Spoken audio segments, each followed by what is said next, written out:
प्यारे बच्चों, अच्छा क्वेश्चन है, थोड़ा सा वेरिएशन है और इस तरह का क्वेश्चन आपने अटैम्प्ट कर भी लिया। जल्दी से देखते हैं। हमसे कह रहा है a motor boat covers the distance between the two sports on a river in 8 hours and 12 hour. देखो, रिवर के नदी के अंदर दो स्पोर्ट है, एक स्पोर्ट यहाँ पर है, दूसरा स्पोर्ट वहाँ पर है। इसको मैं बना कर दिखाता हूँ। लेट अस सपोज कि आपके पास ये रिवर है, एक स्पोर्ट ये है और दूसरा स्पोर्ट ये है। ठीक है, रिवर नीचे की तरफ को फ्लो करके जा रहा है, नीचे की तरफ को फ्लो करके जा रहा है। तो हमसे कह रहा है a motor boat covers the distance between the two sports on the river in 8 hours and 12 hour. मतलब 8 घंटे में, 12 घंटे में। अब कॉमन सेंस की बात है, 8 घंटे में सफ़र तब होता होगा जब बोट ऊपर से नीचे की तरफ को आ रही होगी। बात क्लियर है? जब ऊपर से नीचे की तरफ को आ रही होगी तो टाइम लगेगा इसे 8 घंटे का, और जब बोट नीचे से ऊपर की तरफ को जा रही होगी तो टाइम इसे ज़्यादा लगेगा, 12 घंटे का। पहले वाले केस में टाइम इसलिए कम लग रहा है क्योंकि जो डायरेक्शन ऑफ मोशन और ऑफ रिवर है वो नीचे की तरफ को है, और बोट भी नीचे की तरफ को आएगी तो जल्दी पहुंच जाएगी अपनी मंजिल तक।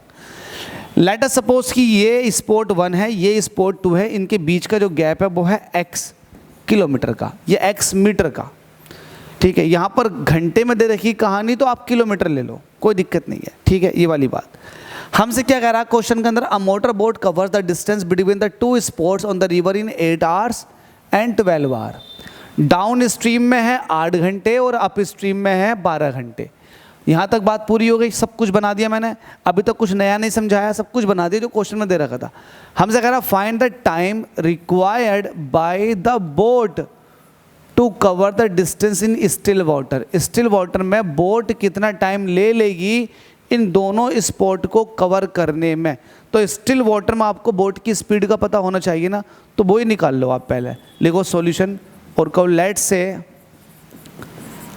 से u be the speed of boat in still water and river की जो स्पीड है वो है v। रिवर की स्पीड कितनी है? v है, और स्टिल वाटर में जो बोट की स्पीड है वो है u। ठीक है, अब देखो अकॉर्डिंग टू क्वेश्चन हमसे कह रहा है कि यहाँ से यहाँ तक आने में जो उसे टाइम लगा है। पहले बात कर लेते हैं डाउन स्ट्रीम की, नीचे की। किसकी बात कर लेते हैं? डाउन स्ट्रीम की। तो ये नीचे की है, तो डाउन स्ट्रीम में आप ही देखोगे कि डाउन स्पीड में स्पीड जो हो जाएगी वो जुड़ जाएगी और टाइम कम लगेगा, तो स्पीड जुड़ जाएगी। According to question u plus v is equal to हो जाएगा distance upon time, velocity is equal to हो जाएगा डिस्टेंस अपॉन टाइम। डिस्टेंस है x और टाइम लगा है कितने का? 8 घंटे का। ये कब है? ये है डाउन स्ट्रीम में। अगर आप एसएल और वाला सॉल्व कर रहे हो, एक्चुअल में एसएल से ही सॉल्व कर रहे हो, तो यहाँ पर अप स्ट्रीम लिखा हुआ, उसको काट कर डाउन स्ट्रीम कर दें, गलत लिखा हुआ। तो ये हो जाएगी इक्वेशन नंबर 1। अब अकॉर्डिंग टू क्वेश्चन आपसे कह रहा है कि जब ये बोट ऊपर की तरफ को जा रही है तो ऐसा टाइम ज़्यादा लग रहा है 12 घंटे का, तब उस केस में u माइनस वी हो जाएगा, क्योंकि u तो स्पीड ऑफ बोट है, v क्या है? Speed of velocity. तो वेलोसिटी जो है वो नीचे को है भाई, रिवर की speed of velocity speed of river था, वेलोसिटी बोल दिया। तो जो वेलोसिटी है रिवर की वो नीचे की तरफ को है, बोट जा रही है ऊपर की तरफ को, तो माइनस हो जाएगी ना, तो ये हो जाएगी u माइनस वी।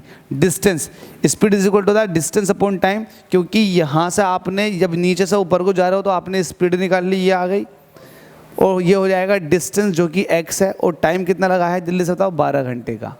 ठीक है, ये वाली बात समझ में आ गई। ये है अप स्ट्रीम के केस में, अप स्ट्रीम के केस में ऊपर की मोशन के लिए।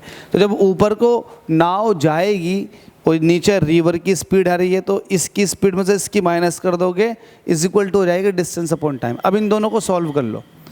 ठीक है, इन दोनों को सॉल्व कर लो। सॉल्व करोगे डायरेक्ट लिखो ऐड करने पर, ऑन एडिंग लिखो, ऑन एडिंग।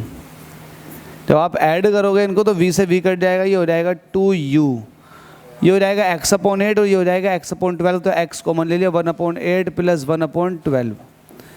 x ऐसे रहेगा, एलसीएम कितना आ जाएगा? 8 या 24, 24 आ जाएगा, 8 या 24 और 12 दूनी 24, ये आ जाएगा।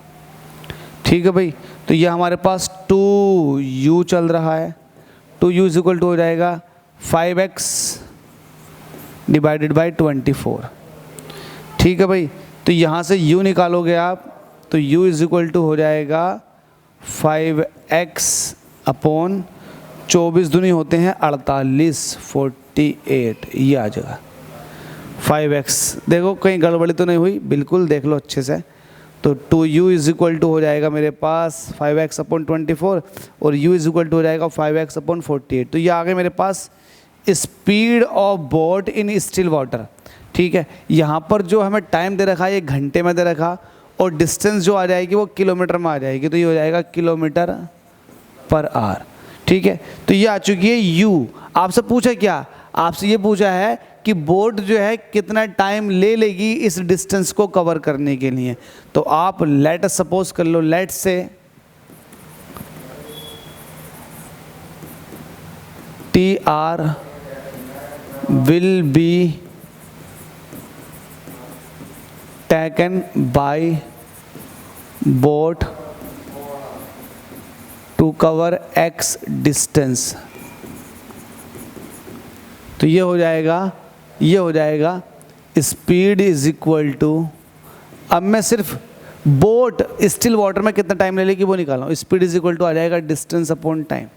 बोट की स्पीड कितनी है, ये है u, डिस्टेंस कितना है, ये है x, और t टाइम आपको चाहिए, तो t इधर को आ जाएगा, डिस्टेंस x ऐसी रहेगी, और u आपने फाइंड आउट किया हुआ है। u कितना आपके पास 5x अपॉन 48, तो ये 5x अपॉन 48 ऐसे रहेगा, x से x कट गया, ये हो जाएगा 48 डिवाइडेड बाई 5। 5 से काटोगे तो 5 9 45, पॉइंट लगा दोगे 45 और 48, 3 पॉइंट लगा दो, 5 6 30, तो 9.6, तो t इज इक्वल टू आ जाएगा 9.6 आवर। तो स्टिल वाटर में बोट को 9.6 घंटे लगेंगे x डिस्टेंस को कवर करने के लिए।